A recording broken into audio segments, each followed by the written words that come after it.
la corruption ma casse aux allées parce que tout bon sanité élection va sénateur et va gouverner. Vous prenez des voleurs comme cela, vous pensez bon va voter président. Bientôt ça la politique qui va déjà aller loter ton nom est pamba muta sala mabe beaucoup missier non nous c'est les actes positifs, les actes louables des chefs de l'État tous bêter là on m'a beaucoup tous encourager en gros tous télé mais la banque valeur peu bateau bazana besoin ba bondi ça est juste par haine.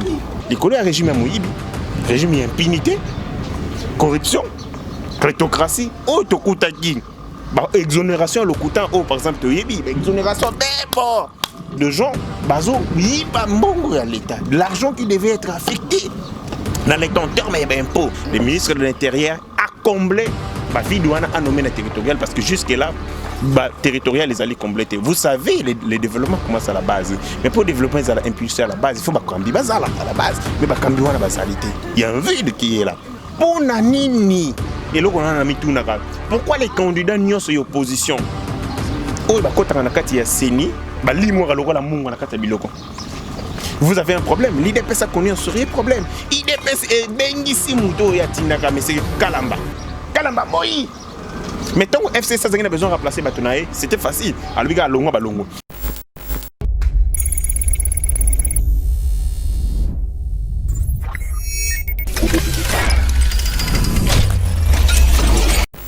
Matondo mingi boze bela kolanda Yeba TV. Merci na bino na confiance bozo pesa Yeba TV to kutani susulelo oyo peto beta masolo ya actualité politique. Merci na bino na yena éco politique.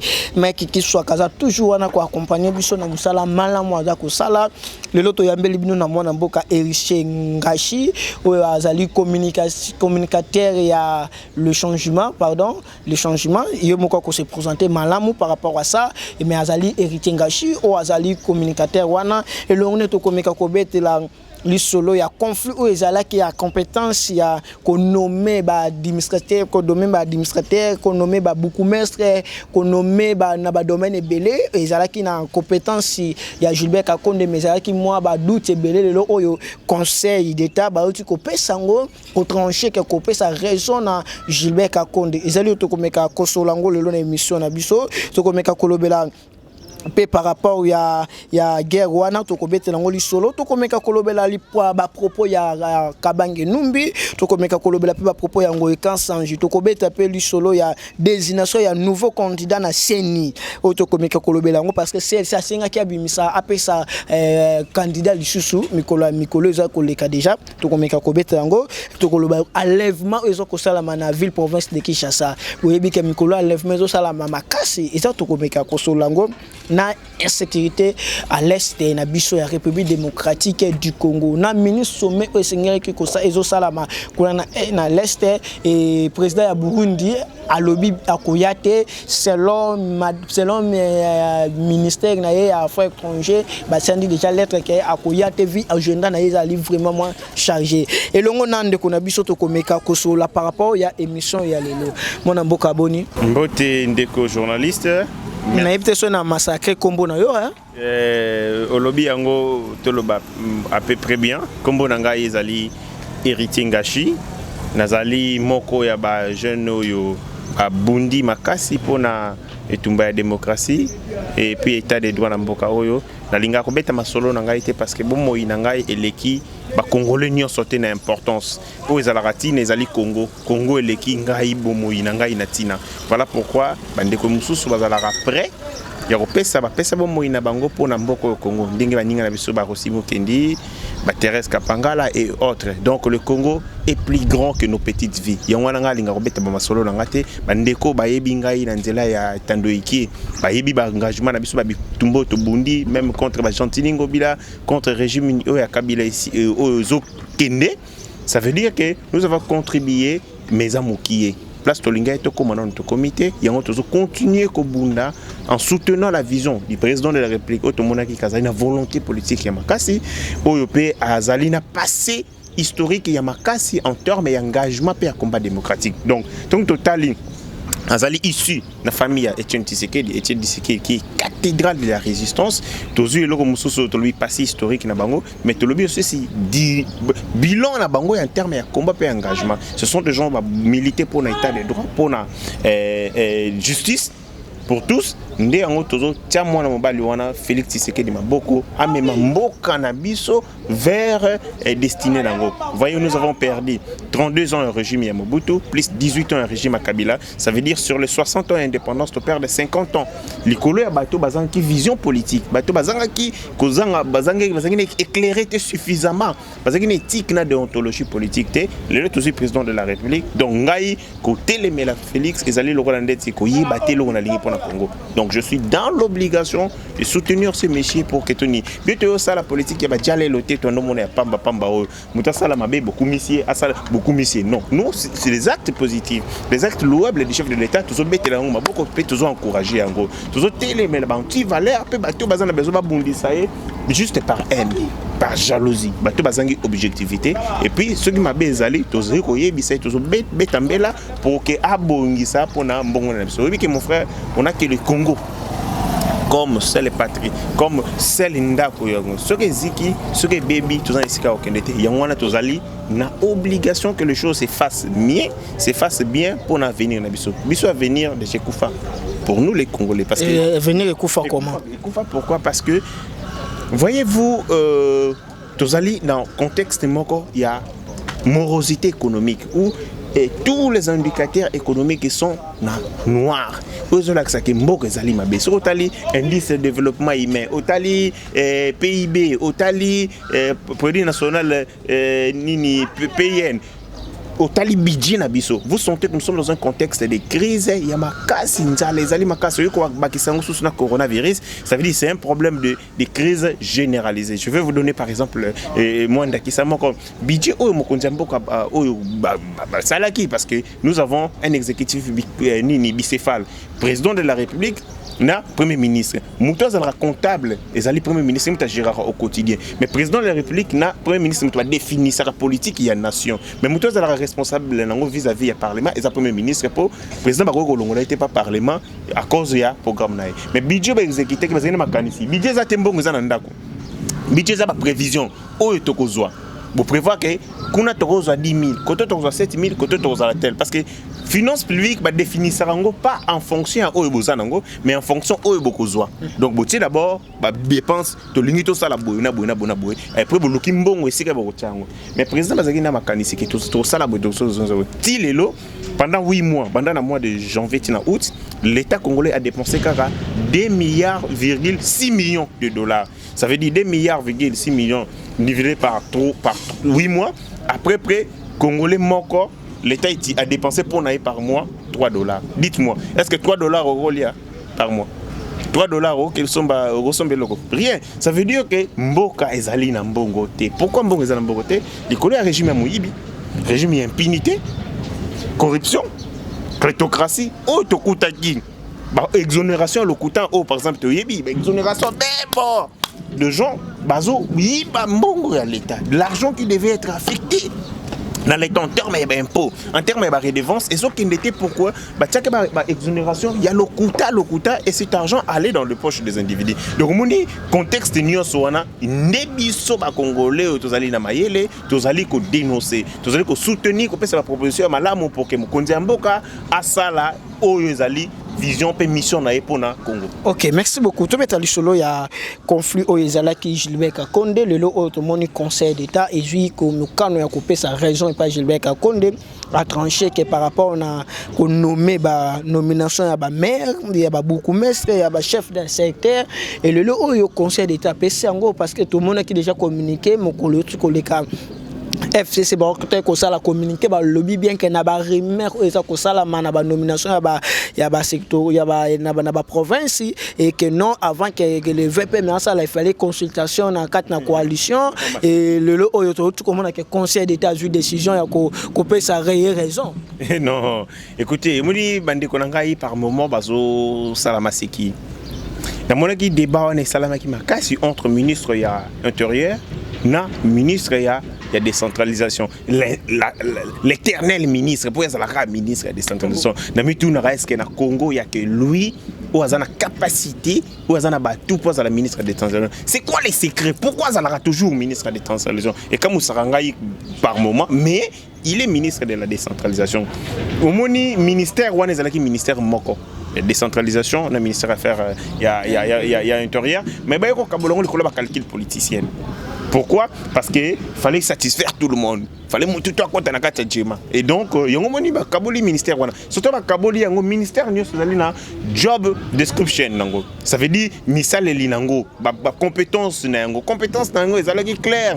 Ministre wana il y a décentralisation. Allez, ça l'a embrayement. Lui qui a des origines douteuses. Moi, voilà, il a des origines douteuses. Batebele balbakake, azabo, azali mutumoko, azali nini, azali clarté. Et c'est ce monsieur-là que vous voulez confier la gestion et vous identifiez les Congolais. Donc c'est comme si vous prenez quelqu'un que vous ne maîtrisez pas trop bien. Vous payez gestion pour contrôler bino, à compter bino sur vos allants. Mais c'est grave. Et ça, il va secret dans bino. Pourquoi ils sont entêtés quand ils ont un ministère wana? Et à Zoka compétence, il y a identification, il y a Congolais. Peut-être poids à partir naïe, peut-être poids expérience naïe, peut-être. Non, arrêtons avec cette blague. Nous sommes en train de traiter des questions de l'État.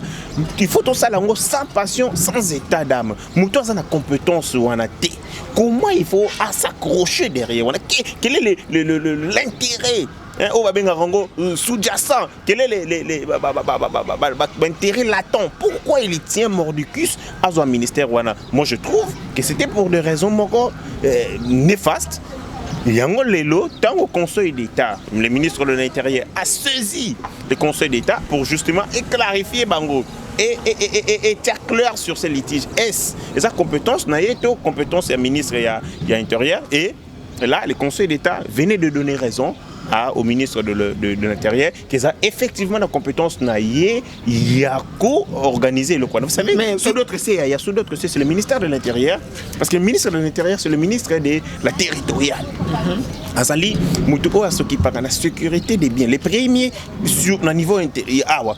Le président de la République s'occupe, c'est lui qui est le comptable et la vise humaine. Ce que Moutakoufi, tu n'auras pas président de la République. Mais en termes, il y a exécution. Moutak exécutera un ministre de l'Intérieur, il assurera même la sécurité président de la République. Donc, la sécurité, il y a bilo qu'on a biso, na citoyen. Donc, c'est le premier comptable. Et donc, Moutou a la sécurité. Des foyers, la population est à combien? Comment vous voulez que quelqu'un qui assure la sécurité aille même été bateau à sécuriser combien? C'est contradictoire. D'où ezaki na compétence na ye aye babatongo baza combien pour aye ba lolenge kani akokiko sécuriser bango. O ezalaki wana za distraction. Arrêtons avec ces histoires là, les questions d'état. Toujours rien on makamba ba coalition. Mais il y a un moment peut FCC balingaki même ba juge to kabula. Donc, oui, beaucoup mestre, le chef ya quartier, to fanda pena boyo mon juge ya FCC. Juge wana ya IDPS. Juge wana général mais c'est grave. C'est grave. Nous sommes en train de désacraliser les institutions de l'État. En lieu et place, de dépersonnaliser. Et l'on y a battu. Et l'on y a individu. Et comme une institution démocratique, nous avons besoin. Il y a Pambala, tous en a beaucoup mais c'est IDPS, beaucoup mais il y a INC et ainsi de suite. Cette question, il s'enguit tout traité sans état d'âme. Le ministre de l'Intérieur a comblé. Vie douane a nommé la territoriale parce que jusque-là, territorial les allait compléter. Vous savez, le développement commence à la base. Mais pour développer, ils allaient impulser à la base. Il faut cambi bazala à la base. Mais cambi wana bazalité. Il y a un vide qui est là. Vide institutionnel. Bien wana ministre de l'Intérieur Assala Moussala, oh yoza reconnu na kati. Il y a la prérogative mais aussi conseil d'État a confirmé. C'est avec le conseil d'État n'a confirmé les Congolais va comprendre balanda que il ngoko bakena même beaucoup mais sur bazana la province qui ça que le gouverneur les premiers VPM a la possibilité de changer pour ça va permutation. En effet. Azali na compétence exclusive. Et ça la compétence c'était Oyanine. Et le konon Orukutu Gentini Ngobila Salaka, vous savez que c'était une violation flagrante de la Constitution. Il est allé en rébellion contre les lois de la République. En réalité, parce que c'est un haut fonctionnaire de l'État, fallait pas fonder. Nous avons marché contre ça. Tout le monde a ainsi de suite. Et puis là, je dénonce aussi. Vous savez qu'à ces moments-là, même l'UDPS est soutenu. Parce qu'à cause de ça, sur les bourgmestres, il y a Kinshasa, 24. On vous donne 4 seulement. Donc balza le rwandeti bazui mafuta ngulu bapakole bino na munoko et puis vous sepeli na yango.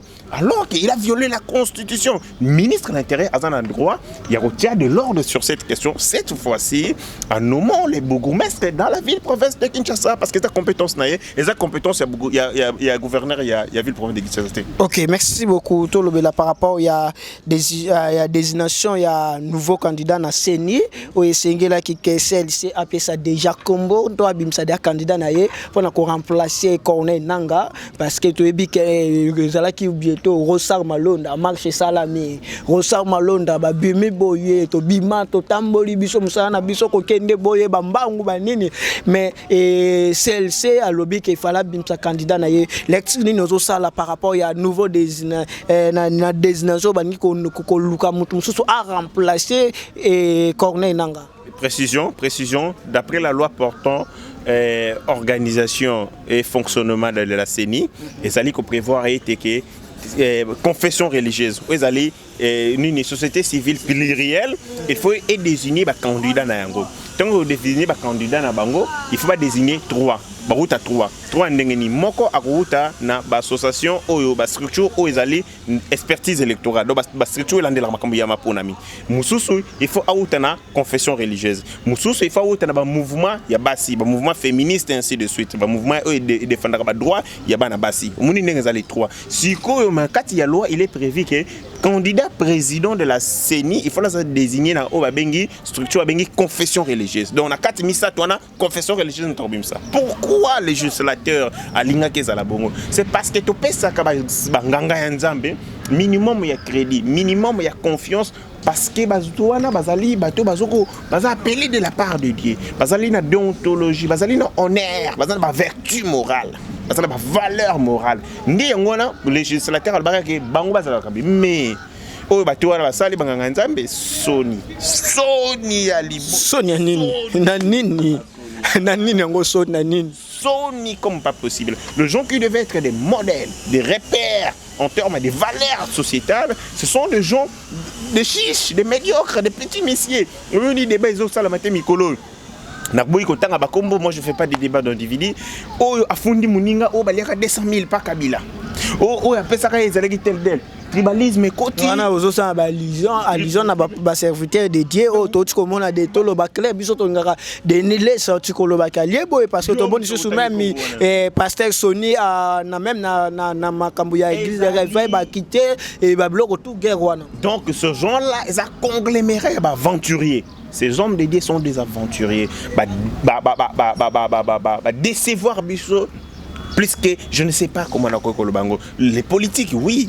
Ils peuvent encore faire de leurs aventures. De tout le monde va aventurer comme ça, Mikolo. Parce que les politiques viennent pour leurs intérêts. Beaucoup. Pour la population. Pour les gens viennent pour leurs intérêts. En même temps, nous, la population, parce que la population va mandater Bisso, tout le bela pona boy. Moto va voter député national.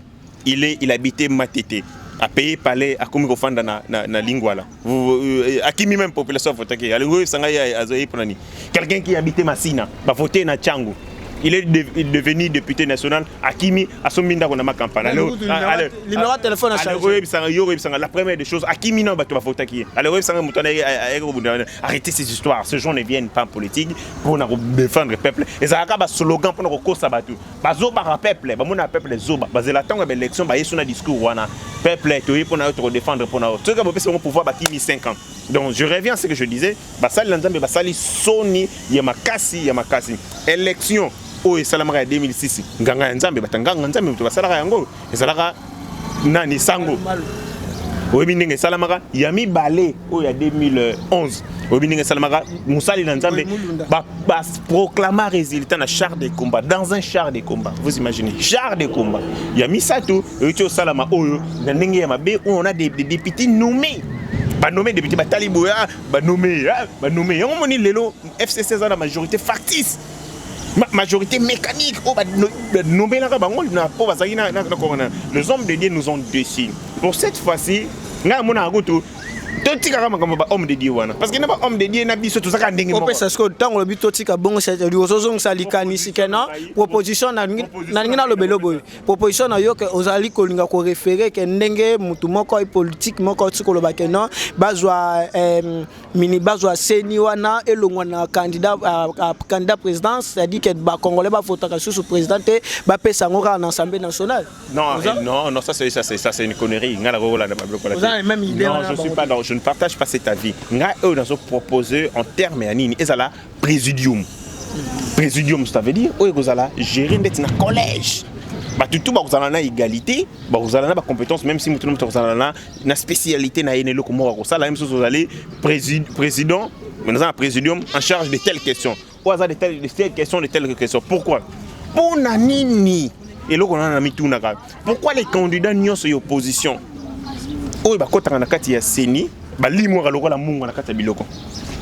Vous avez un problème. L'IDPS a connu un sérieux problème. L'IDPS est bengisi muto ya tindaka mais c'est Kalamba.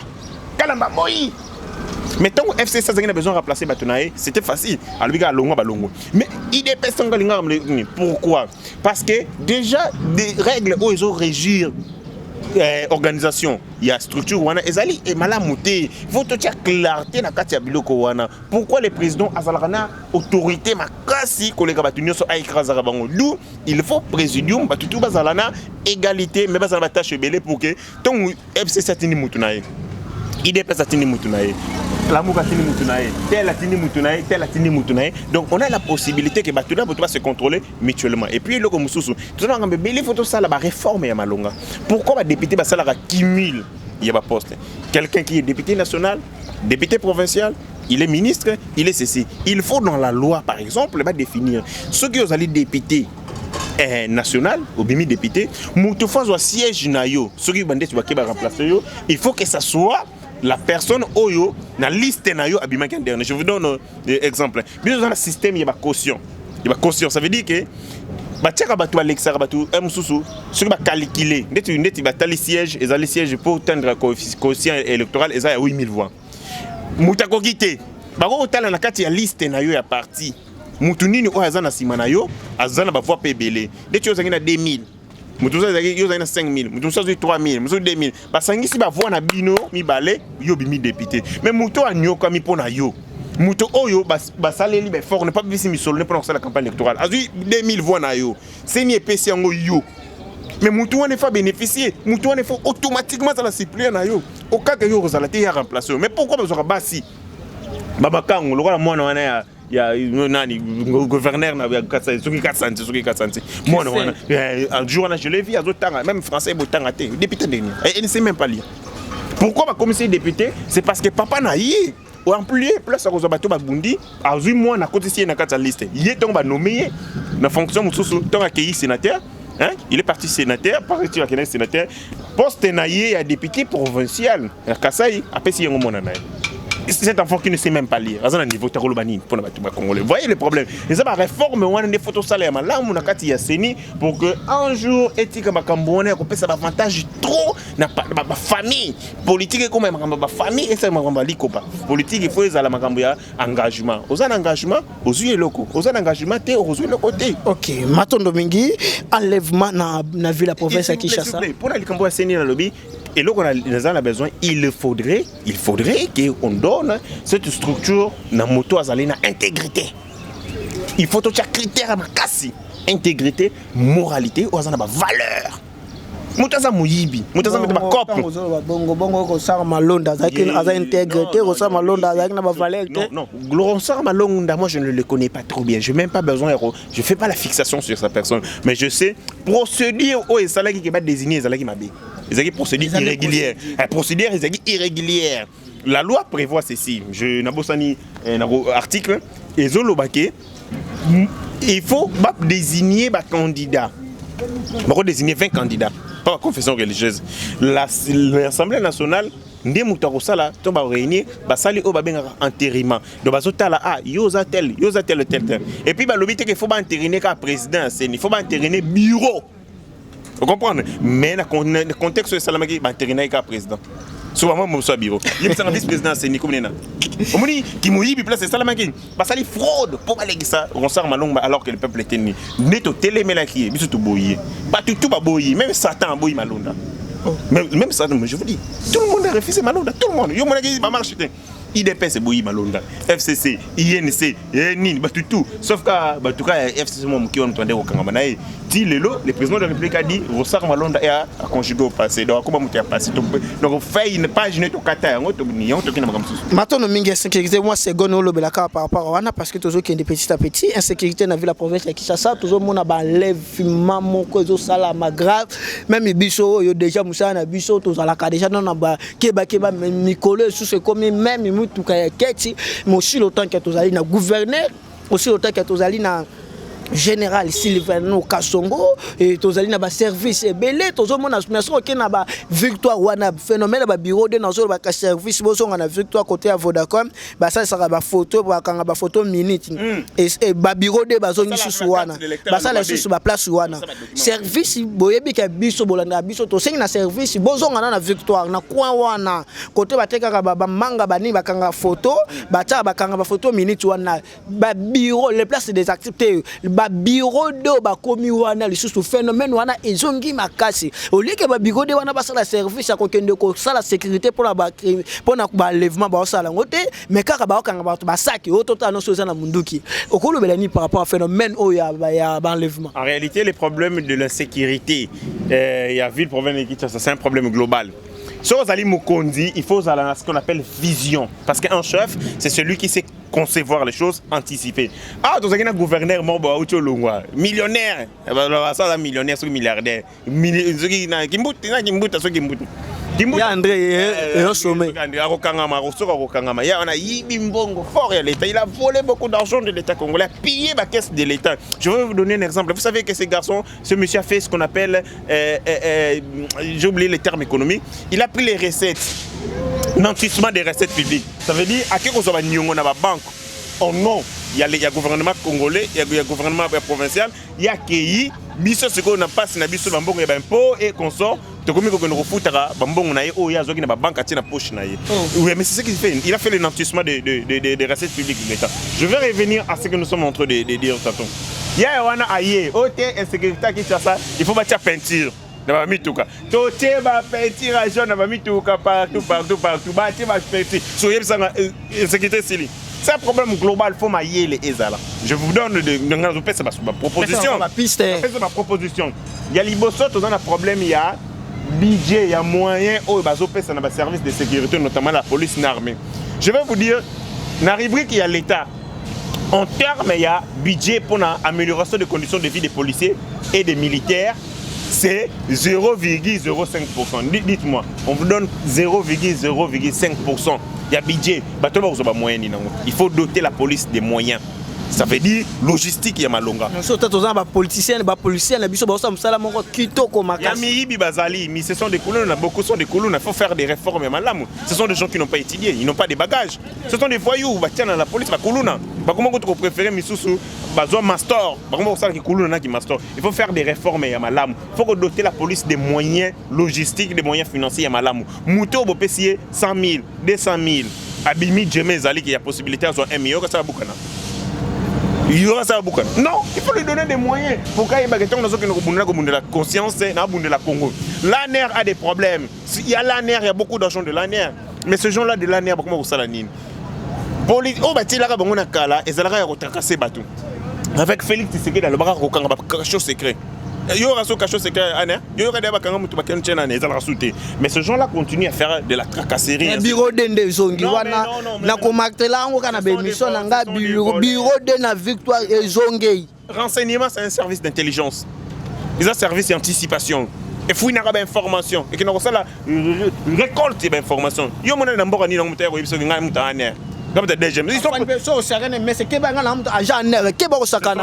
ce sont des voyous qui ne connaissent pas leur mission. Ce sont des gens au bazar sombres.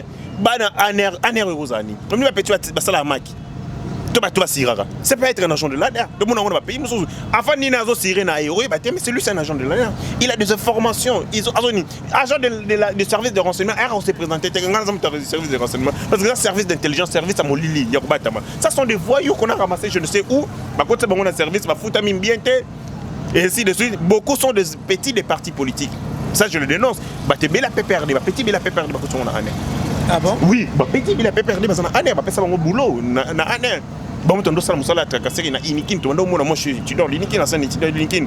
Bah, Koulou n'est belé, maintenant, ça, la système de change. Je l'année, ma foot avant mon mot. Mais ma foot avant ma bio, foot avant 40 000. 40 000, bon, ça me dit pour la l'État. Oui, il faut l'air payer 40 000, c'est rien du tout. Il faut que ça va réformer l'amour, qu'on décaporalise l'institution de l'État et qu'on véritablement démocratique et ça il y a l'État. Il faut doter des véhicules de GPRS, des systèmes GPRS. Mon GPRS, on peut l'identifier. Quelque part, à partir de GPRS, la police est localisée. Il faut qu'on passe la police système informatique. L'administration et il faut informatiser le système de la police. À partir de la police, paquet union soit identifié en dans GPRS. Tant les camps de mital, Rolande langue. Et là comme sous éclairage. Il n'y a pas d'éclairage public. Même dans le boulevard, la lumière est zatée. C'est que l'on utilise la place où on a mon lit les pour donc ce sont des problèmes globaux au fond qu'on résoudre. D'où ils ont moyens. Moi je demande ministre intérieur qu'il faut démissionner. Ministre de l'Intérieur, tu remplaces Doli Makam. C'est un incompétent. Le ministre de l'Intérieur, les gens pensent que vous avez le ministre de l'Intérieur, il faut avoir. Mais toi, quand ça bon, entre ministre de l'Intérieur, il faut avoir un MN, quelqu'un qui connaît la question de la sécurité. Il faut anticiper les problèmes sociaux. Mais bien sûr, tout ça, on a pas coulou. On a la prison. Matondo mingi ndeko to zwa ki mo atamuke sécurité ndeko za problème nanga toni makamba insécurité na est zo lobaté te yango na exact sujet to chité nango mo seconde insécurité non bazo be sepso télévision ngongeza première fois te to yebi ka to kozwa yo parce que actualité c'est belé même semaine wana zo ya to kozwa vraiment minute mo belé et que insécurité za na est le lot monde que ministre sommet sengela ko sala na est président ya Burundi atindi lettre na nzela ya ministre na affaires étrangères que a causa la te na moment tozolo bantu mususu ba otiko kata bango déjà mitu ba kufi batiki mwana bébé même ya bana bébé mapasa mibale et ba kufi même président Burundi alobi que a cause la te na sécurité za ko se passer le lecture d'innocent ngailo sala ngai passe je dirais l'insouciance des Congolais, l'inconscience des Congolais. Mon frère, est-ce qu'il y a qui va retourner à Saranabar? Quand je vois des gens mourir à l'est de notre pays, c'est inconcevable. Congo ezali ndambo ya nzoto na ngai. Congo ezali lokola ngane naza bomobimba c'est le Congo. Likolo na ngai est. Liboko na ngai o Kinshasa. Vous comprenez? Genou na ngai oyo makwisi na ngai oyo Maniema. Ça veut dire quand on coupe une partie de mon nzoto na ngai, faut na yo kapasi makile fo bima. Il faut que les gens basent à l'indigner. Mais je vois ici des gens rigoler. C'est comme si de rien n'était. Question est question c'est le monde qui nous fait la guerre à cause de la minerai Nabiso. Ah bon? Le Congo a toujours été au centre de développement à Mokili. Tobandara na makamboton to une ère ya industrialisation, ba découvrir EVA. EVA et ça la fabrication de pneus. Avec l'avènement de l'automobile. Tolongo ah minerai. La minute où tu as une énergie de antique, téléphone mobile, téléphonie mobile, produits associés, ce sont des produits congolais, zinc, ainsi de suite. Tu as un coltan.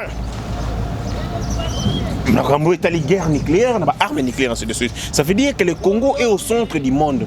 Oh, vraiment paradis. Du coup, pour réussir, exploiter, il faut qu'on déstabilise le Congo. Maintenant, pour déstabiliser le Congo, on utilise des petits Rwandais. Je dis petits, grand des fleuve Congo. Les petits nids, les pays, le roi de France, les États-Unis, l'Angleterre, et ainsi de suite. On utilise nos frères. Insécurité pour que on va exploiter. Nous avons l'aéroport au Moussoussou, il y a Bazamba, Boutou Mindo qui est Kotaka. D'où le président de la République a yébi yango que ce sont nos voisins qui utilisés pour notre déstabilisation. Ma BP biso ba congolais les blancs d'après ndenge basala système na bango biso falaki réaction faux bango ba yebi que na réaction ba tia il faut biso to pointer Rwanda. Comme ça, tu as pointé Rwanda. Moi, tu as pointé Bango. Exactement, c'est le Rwanda. Tu as la boulot. Tu as fait Rwanda. Tu as attaqué Rwanda. Bon, Batami. Le Rwanda, ça a toujours la partie visible de l'iceberg. Donc, ils ont mon nana. Oh bah alors que monument na so ça vimbe na nzungu mama na zana se ba mama na ye ezali ba pays ba France ainsi de suite mais Rwanda za na ye kana ba Uganda ba soso ndé président de la République na mayene na ye na approche diplomatique en tant qu'un visionnaire dans dextérité diplomatique alobi fona kutana na bango pour leur dire que tiens bon en garde. Monsieur, ce que vous faites au Congo, c'est grave. C'est trop. Boumi biso makasi. Boumi bana na biso fort. Botika ko sala rôle wana ya beaucoup ba garçon de course ya bato wana. Nous sommes un pays pacifique. Tu peux cohabiter de manière pacifique pour te trouver solution dans ma insécurité. Mais si vous continuez à nous déstabiliser, rapport militaire, vous savez que le président de la République a mis en place les généraux. Et ça n'a pas si la FCC. Parce que il y a beaucoup d'étrangers, beaucoup d'espions.